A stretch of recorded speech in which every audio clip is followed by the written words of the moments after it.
मैं डॉक्टर आकाश हूँ। आज मैं आपको अपनी एक दिल छू लेने वाली इमोशनल स्टोरी सुनाता हूँ। मैं हर दिन 100 से भी ज़्यादा बीमार बच्चों को देखता था। मैं इस काम को किसी मशीन की तरह हर दिन किया करता था। एक दिन मेरे सहायक ने चैम्बर में आकर मुझे बताया, 2 औरतें एक बच्चे को लेकर आई हैं। बच्चा सांस भी बड़ी मुश्किल से ले पा रहा है। आप कहें तो उन्हें अंदर भेजूं? मैंने हाँ में सर हिलाया। एक बूढ़ी औरत और एक जवान औरत मेरे चैम्बर में आई। बूढ़ी औरत ने अपने हाथों में एक 1.5 साल का बच्चा पकड़ रखा था। दोनों के मटमैले कपड़े और शारीरिक हालात देखकर मैंने उनकी आर्थिक परिस्थिति को समझ लिया। मैंने इशारे से दोनों को अपने टेबल के पास वाली कुर्सी पर बैठने को कहा। मैंने पूछा, बताइए माँ जी, क्या हुआ बच्चे को? माँ जी बोली, 3 दिनों से मेरे बच्चे को जुकाम हो रखा है और आज तो बड़ी मुश्किल से सांस ले पा रहा है। साहब देखिए जरा, बड़ी तकलीफ में है मेरा लाल। मैंने बच्चे पर ढके मेले कपड़े के टुकड़े को हटाकर देखा तो एक कुपोषण के कारण बहुत ही कमजोर, बिल्कुल अस्थिपंजर सा छोटा बच्चा मुझको दिखा। बच्चे की आधी आंखें खुली थी, हाथ और पैर के नाखून भी सफेद पड़ चुके थे। फेफड़ों में तरल भरने की वजह से सांस लेने में तकलीफ हो रही थी। ये सभी लक्षण निमोनिया के थे। मैंने माँ जी से कहा, देखिए माँ जी, बच्चे की हालत बहुत गंभीर है। उसे तुरंत शहर के बड़े सरकारी अस्पताल में दाखिल करवाना पड़ेगा। हो सकता है वहाँ पर उसे श्वास की मशीन की ज़रूरत पड़े। वो मेरे पास नहीं है, लेकिन उस अस्पताल में है। आप इसे तुरंत वहाँ पर ले जाइए। माँ जी थोड़ा हिचकी, ना चाहते हुए कहा, हमें तो लगा था हम दवाई लेंगे और घर वापस लौट जाएंगे, इसलिए हम घर से सिर्फ 500 रुपये लेकर चले थे, जिसमें से 80 रुपये तो भाड़ा में ही खर्च हो गए। अब कैसे? मैंने पहले ही उनको देखकर अंदाजा लगा लिया था उनकी समस्या क्या हो सकती। आप चिंता मत कीजिए माँ जी, जहाँ मैं आपको भेज रहा हूँ वह सरकारी दवाखाना है और वहाँ पर गरीब लोगों का अच्छे से इलाज किया जाता है। आप ज़्यादा मत सोचिए, यह लीजिए। आप तुरंत जितनी जल्दी हो सके उस दवाखाने पहुँचिए। मैंने अपने जेब से 2000 रुपये निकालकर माँ जी की तरफ बढ़ाते हुए कहा। माँ जी ने मुझसे पैसे लेने से मना कर दिया। उन्होंने कहा, मैं आपसे यह पैसे नहीं ले सकती, उल्टा मुझे आपको पैसे देने चाहिए। आप फिक्र मत कीजिए, हम अभी बस स्टेशन पर जाते हैं, वहाँ पर किसी से संदेशा भिजवाते हैं। इस बच्चे का बाप कुछ ना कुछ करके पैसे का इंतजाम कर लेगा।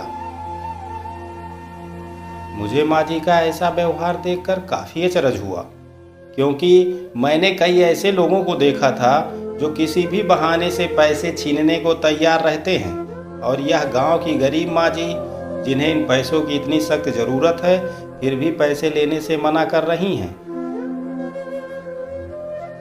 देखिए माँ जी, समझने की कोशिश कीजिए, बच्चे की हालात बहुत गंभीर है। आप बस स्टॉप तक जाएंगी, संदेशा भिजवाएंगी, बच्चे का बाप कहीं से पैसे का इंतजाम करेगा, इन सब में काफ़ी देर हो जाएगी। और आपका बच्चा इस स्थिति में नहीं है कि ज़्यादा देर बर्दाश्त कर सके। हो सकता है थोड़े ही सही आपसे बाहर से कुछ दवाएं या इंजेक्शन मंगवाए जाएं, तब आपको इन पैसे की ज़रूरत पड़ सकती है। अब ज़्यादा सोचने में समय न गवाइए। और भी पैसे की ज़रूरत पड़े तो बिना हिचकिचाहट के मेरे पास आ जाइएगा। दोनों ही औरतें पैसा लेना नहीं चाहती थी, लेकिन उनकी मजबूरी थी या फिर बच्चे की बिगड़ती हालत। उन्होंने बेमन से पैसे ले लिए और अस्पताल की तरफ रवाना हो गए। मैं फिर से अपनी उसी मशीनी दिनचर्या में लग गया। 3 दिन बाद मेरा सहायक फिर से चैम्बर में आया और मुझसे कहने लगा, सर, एक बूढ़ी औरत आपसे मिलना चाहती है। मैंने कहा, तो तुमने नहीं बताया कि मैं बच्चों का डॉक्टर हूँ? सहायक ने कहा, नहीं सर, आप समझे नहीं। आपको याद होगा कुछ दिन पहले दो औरतें एक बच्चे को लेकर आपके पास आई थीं। बच्चे की हालत बहुत खराब थी। उन्हीं दो औरतों में से एक हैं। मैं अपने रोज के बिजी शेड्यूल के चलते हुए इस बात को कब का भुला चुका था। सहायक के बताने पर मुझे याद आ गया और मुझे लगा कि शायद उन्हें और पैसे की ज़रूरत पड़ी होगी, इसलिए आई होंगी। मैंने उस माँ जी को अंदर भेजने के लिए कहा। बूढ़ी माँ जी चैम्बर में आई। मैंने उनसे बच्चे का हाल चाल पूछा। माँ जी ने अपने हाथ में पकड़े 2000 के नोट को मेरे सामने बढ़ाते हुए कहा, यह लीजिए साहब, आपके रुपए। इसमें से 1 रुपये भी दवाइयों के लिए इस्तेमाल नहीं हुआ। अस्पताल में पहुंचते ही बच्चे ने दम तोड़ दिया था। उस दिन तो हम लाश लेकर घर चले गए थे और आज जब अंतिम संस्कार हो गया तो आपका पैसा लौटाने आ गई हूँ। बूढ़ी माँ जी की बात सुनकर मैं अचंभित रह गया। मैं सोचने लगा कि क्या इस कलयुग में भी ऐसे लोग अभी भी जिंदा हैं, और शायद यही लोग जिनकी वजह से धरती माँ इतना पाप होने के बावजूद सबको मजबूती से थामे हुए है। मैंने माँ जी से कहा, माँ जी आपको या थोड़े से पैसे लौटाने के लिए धक्का खाते हुए इतना दूर आने की आवश्यकता नहीं थी, और मैं कहाँ देख रहा था कि आपने पैसे दवाइयों में खर्च किए या नहीं। आप नहीं देख रहे थे, लेकिन मेरा भगवान तो देख रहा था, माँ जी ने अपना पक्ष रखते हुए कहा, और पैसे मेरे टेबल पर रख कर चली गईं। झुकी हुई पीठ के साथ चलती हुई बूढ़ी माँ जी को देखकर मेरे दिल में फिर ख्याल आया।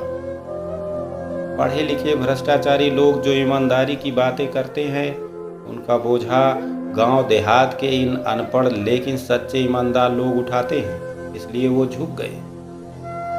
दोस्तों, इन ईमानदार माँ जी के बारे में आपका क्या कहना है, मुझे कमेंट करके ज़रूर बताइएगा। यह दिल छूने वाली कहानी आपको इमोशनल कर गई होगी। अगर आपको ऐसे ही इमोशनल कहानियाँ सुनना पसंद है तो आप ठीक जगह पर हैं।